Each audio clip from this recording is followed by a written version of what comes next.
My name is Paul Atterbury. I've been involved with the Northern Ceramic Society for longer than I care to mention. And I suppose simply by the fact that I'm still standing, I've ended up as president. I think passion is the key word. You know, it's what brings us all together.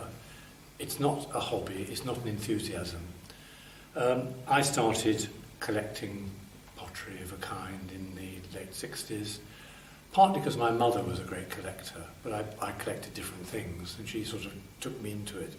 And in fact, we both joined the society separately and together at the beginning of it.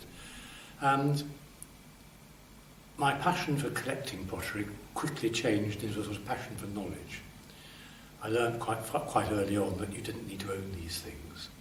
You needed to see them and know they exist, and be able to interpret the stories they tell. So it's a passion about history, in which ceramics plays an important part. Yeah, I think I was a founder member, but certainly in the first year. And so I've been in and out. I was very consistent at the beginning, as one is. Then things changed, and also my interests in ceramics became less consuming. I moved on to other things. And I've sort of come back to it in a way, and been welcomed back, and I've really enjoyed being here. I think they're manifold, really, because for a start, when it started up, there were other ceramic societies, but they were quite sort of exclusive, and they certainly didn't appeal to someone in their 20s, as I was then. And they were sort of overtly academic, nothing wrong with that. But what I think the Northern did was to open its doors to people of all sorts of interests, all sorts of backgrounds, and encourage individual study, encourage research. Right from the start, you know, if you came up with a question to somebody like one of the early people like Reg Hagger and Terry Lockett, what is about this? What is it about this piece? Why is it interesting? He'd say, well, go and find out. And rather than just say, go and find out, he'd say, look at this book, or go to look at this collection, or talk to so-and-so. And so learning became a very interesting shared experience.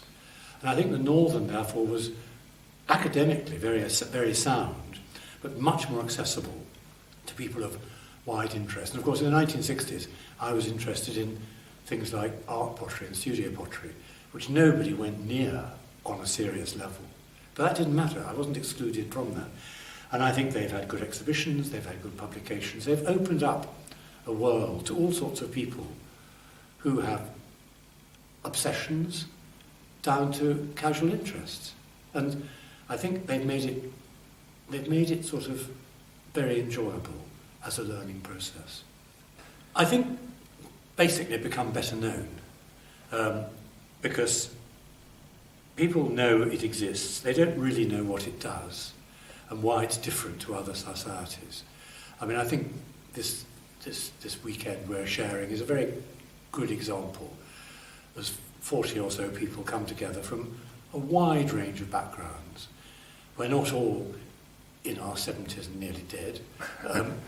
There's younger people who've come in, mostly from museums, because I think they see that there is something that can be gained from not so much the formal structure of the society. You know, the lectures are always interesting, but it's what goes on afterwards, where people are talking about things, sharing enthusiasm. Pots always come out of bags, and they cause a discussion. And that it just is something that I think a lot of people would enjoy if they knew it was there. And embracing modern promotional media and all that sort of stuff, I think is very important. I think I'd use the word fun. You know, I have a great time. And okay, I'm in a privileged position in the sense I've been here forever, I know everybody in the room, and it's very nice meeting up once a year and catching up. But that is not in itself exclusive. You come into an environment where everybody is very open. You know, you may be utterly bored by the concept of blue and white porcelain. It doesn't matter. You will find out things that you didn't think you wanted to know. And I think that's part of it. And then you will be able to contribute back, you know. Oh, I'm only interested in this very obscure pottery that was in operation in 1972. Fine, tell us about it. You know, there are no rules and regulations. There's no limits, and I like that.